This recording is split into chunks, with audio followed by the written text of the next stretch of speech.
Allah Subhanahu wa taala tidak pernah memerlukan tempat ya. Allah dahulu ada tanpa ada makhluk dan tempat termasuk daripada apa? Makhluk. Dan Allah sebagaimana logika yang disampaikan oleh Imam Ahmad rahimahullahu taala tatkala membantah Jahmiyah, ada 3 kemungkinan tatkala Allah menciptakan makhluk. Pertama, Allah menciptakan makhluk dalam dirinya.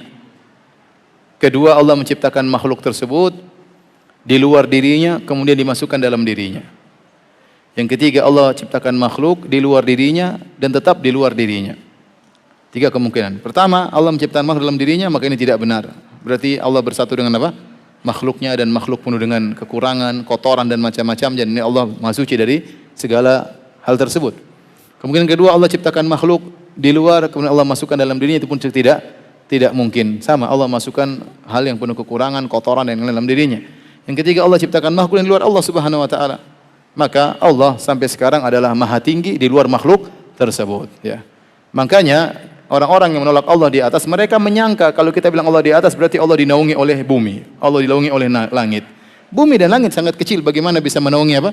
Allah. Tapi yang benar, Allah di atas dan Allah di luar makhluk. Faham? Allah di atas dan Allah di luar makhluk. Allah mengatakan, "Wa ma qadarullaha haqqa qadrih." Sungguh mereka tidak mengagungkan Allah sebagaimana mestinya. Wal amru jami'an qabdatuhu yaumal qiyamah was samawati matwiyatun bi yaminih.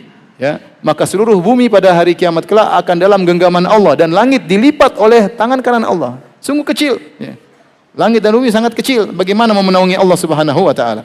Mereka menolak Allah di atas karena mereka dalam benak mereka, kalau Allah di atas berarti Allah dinaungi oleh yang di bawah, sehingga Allah butuh dengan tempat. Kita katakan tidak, justru langit dan bumi yang butuh Allah Subhanahu wa taala. Innallaha yumsikus samawati wal arda an tazula. Sungguhnya Allah yang memegang langit dan bumi agar tidak bergeser, agar tidak rusak, ya. Jadi jangan dibayangkan bahwasanya Allah di atas berarti Allah dinaungi oleh ruang hampa, dinaungi oleh langit, tidak. Allah Maha besar, Allahu Akbar. Tetapi Allah di mana? Di atas. Di luar alam semesta. Paham? Saya katakan tadi, Allah ciptakan makhluk 3 kemungkinan. Paham tidak? Kemungkinan yang 3, Allah ciptakan di luar dan tetap aja di luar. Dan terlalu banyak dalil menunjukkan Allah di atas. Kalau seandainya semua dalil yang menunjukkan Allah di atas tidak benar, harus ditakwil, maka Al-Quran artinya kitab kebohongan. Kitab kebohongan. Bahkan syariat ini dibangun di atas Allah di atas. Syariat Islam ini bisa dibangun dengan meyakini Allah di atas. Kenapa? Al-Quran turun dari atas, malaikat turun dari atas, malaikat laporan ke atas, Nabi berdoa ke arah atas, Nabi tunjuk ke atas. Kita berdoa kemana? Ke arah atas. Nabi Isra Mi'raj ke atas, ya. Semua syariat dibangun di atas, meyakini Allah ada di atas. Kalau ternyata Allah tidak di atas, itu dalil semua itu buat apa? Nabi bohong kalau gitu. Ratusan dalil, bahkan kata Imam Ibnu Qayyim rahimahullah, bal alfani 2000 dalil menunjukkan Allah di atas. Kalau semuanya ternyata harus ditakwil, ternyata tidak benar, ya berarti Al-Quran isinya apa? Kebohongan. Jadi ini yang membuat mereka menolak Allah di atas, karena mereka sebelum mentakwil mereka mentasbih dulu. Seperti dikatakan Ar-Razi dalam kitabnya Asasus Taqdis. Dia berkata, kalau Allah di atas arsy, berarti Allah lebih kecil daripada arsy. Berarti Allah butuh kepada arsy. Arsy tempat, kalau arsy jatuh Allah ikut jatuh. Ini tidak benar. Kita bilang betapa banyak yang di atas lebih besar daripada yang di bawah. Yang di atas tidak butuh kepada yang di bawah. Contoh langit dan bumi. Langit di atas bumi, ternyata langit jauh lebih luas daripada bumi. Langit jauh lebih luas daripada apa? Bumi. Dan langit tidak butuh kepada bumi.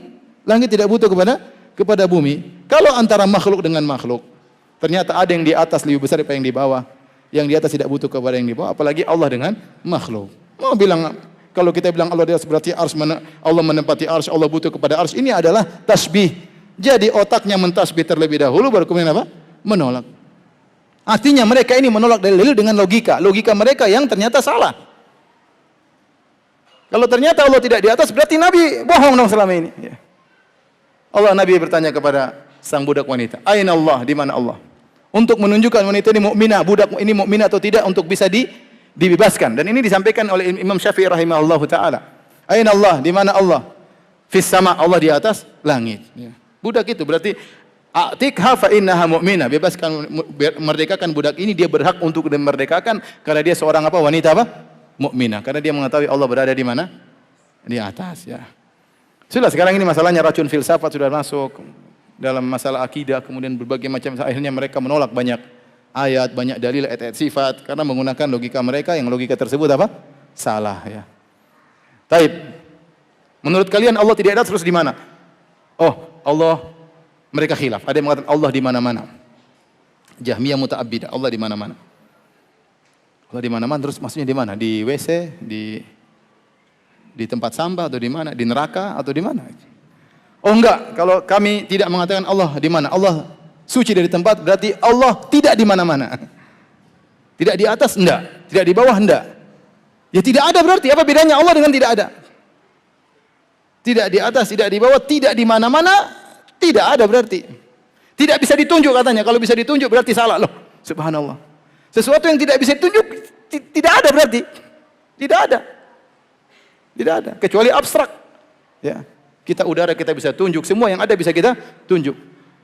Makanya tatkala di akhirat kelak, orang-orang penghuni surga akan melihat apa? Wajah Allah, melihatnya ke atas. Kata Nabi SAW, innakum satarawna rabbakum a'yanan.